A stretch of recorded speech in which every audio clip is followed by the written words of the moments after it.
মাগরিবের নামাজের পরে হাসবুনাল্লাহু নি'মাল ওয়াকিল এই দোয়াটা যদি 33 বার করে পাঠ করতে পারে, আল্লাহ পাক নগদে তাকে 4টা পুরস্কার দান করে দেয়। যেরকম সুবহানাল্লাহ।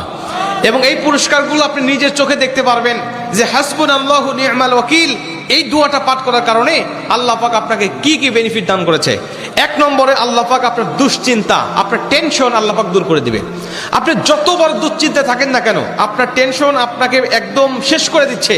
আপনি যদি হাসবুনাল্লাহু নি'মাল ওয়াকিল মানে আল্লাহ আমার জন্য যথেষ্ট, আল্লাহ আমার জন্য অভিভাবক হিসেবে যথেষ্ট, আপনি যদি দোয়া করতে পারেন, আল্লাহ পাক বলেন যে আমি আল্লাহ পাক তার টেনশন, তার দুশ্চিন্তা একেবারে দূর করে দেই। এটা হলো প্রথম নম্বর বেনিফিট। দ্বিতীয় নম্বর বেনিফিট হলো যে এই দোয়াটা যদি কোনো ব্যক্তি নিয়মিত পাঠ করতে পারে, রাসূল সাল্লাল্লাহু আলাইহি ওয়াসাল্লাম বলেন যে আল্লাহ রাব্বুল আলামিন তার বিপদ আপদ বালা মুসিবত আল্লাহ পাক দূর করে দেয়। এটা আল্লাহ পাক নিজেই তার জন্য সাহায্যকারী হয়ে যায়। বিপদ আপদ বালা মুসিবত তার সামনে আর কিচ্ছু রাখে না। আপনি যত হাসবুনাল্লাহু নি'মাল ওয়াকিল পাঠ করবেন, তত আল্লাহ পাক আপনার সামনে থেকে বিপদ বালা মুসিবতটা দূর করে দিবে। এটা হলো 2 নম্বর।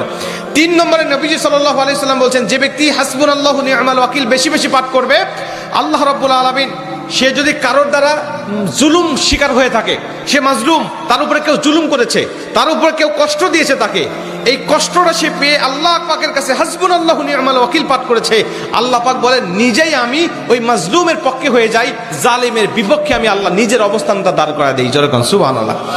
ভাই, আল্লাহ যদি আপনার পক্ষে দাঁড়ায় যায়, আপনার আর কিছু লাগে? আল্লাহ যদি আপনার জন্য সাহায্যকারী হয়ে যায়, আর কিছু লাগে?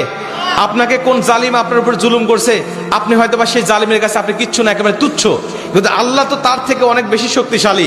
আল্লাহ পাক বলে যে আমি তখন ওই মাজলুমের পক্ষে দাঁড়া যাই, ওই জালিমের বিপক্ষে দাঁড়া যাই, আমি আল্লাহ আমার নিজের মতো করে আমি তখন বিচারটা শুরু করে দেই। যেরকম সুবহানাল্লাহ। এজন্য যদি কেউ আপনার উপর জুলুম করে, আপনি হতাশা হবেন না, আপনি কষ্ট পাবেন না, আপনি আসমানের দিকে মুখটা উঁচা করে বলবেন হাসবুনাল্লাহু নি'মাল ওয়াকিল নি'মাল মাওলা ওয়া নি'মান নাসির। আপনি এই দোয়াটুকু শুধু পাঠ করবেন, দেখবেন যে আল্লাহ পাক আপনার সব হতাশা, সব দুশ্চিন্তা, সব টেনশন আল্লাহ পাক মুহূর্তের মধ্যেই আল্লাহ পাক আপনার দূর করে দিয়েছে। যেরকম সুবহানাল্লাহ। এবং 4 নম্বরে রাসূল সাল্লাল্লাহু আলাইহি ওয়াসাল্লাম বলছেন যে তাকে আল্লাহ পাক দুনিয়া এবং আখিরাতের কল্যাণগুলো আল্লাহ পাক তাকে দান করে দেয়। দুনিয়াতে যত কল্যাণ, যত খারাপই আছে এগুলো দূর করে দেয়, কল্যাণগুলো আল্লাহ পাক দান করে দেয়। আবার আখিরাতের যত কল্যাণ লাগবে আপনার সব কল্যাণগুলো আল্লাহ পাক আপনাকে দান করে দিবে।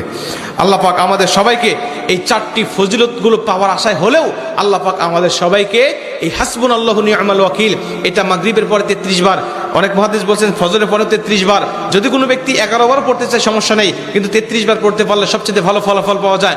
আপনারা অধিকাংশ 33-এর অধিক পড়লেও কোনো সমস্যা নেই। এক কথায় যে ব্যক্তি হাসবুনাল্লাহু নি'মাল ওয়াকিল বেশি বেশি পাঠ করবে, আল্লাহ পাক তাকেই এই ফজিলতগুলো দান করবে। যেরকম সুবহানাল্লাহ। যতগুলো আমলের কথা বলা হয়েছে, আল্লাহ পাক আমাকে সহ সবাইকে আমল করার তৌফিক দান করুক। জোরে বলেন আমিন।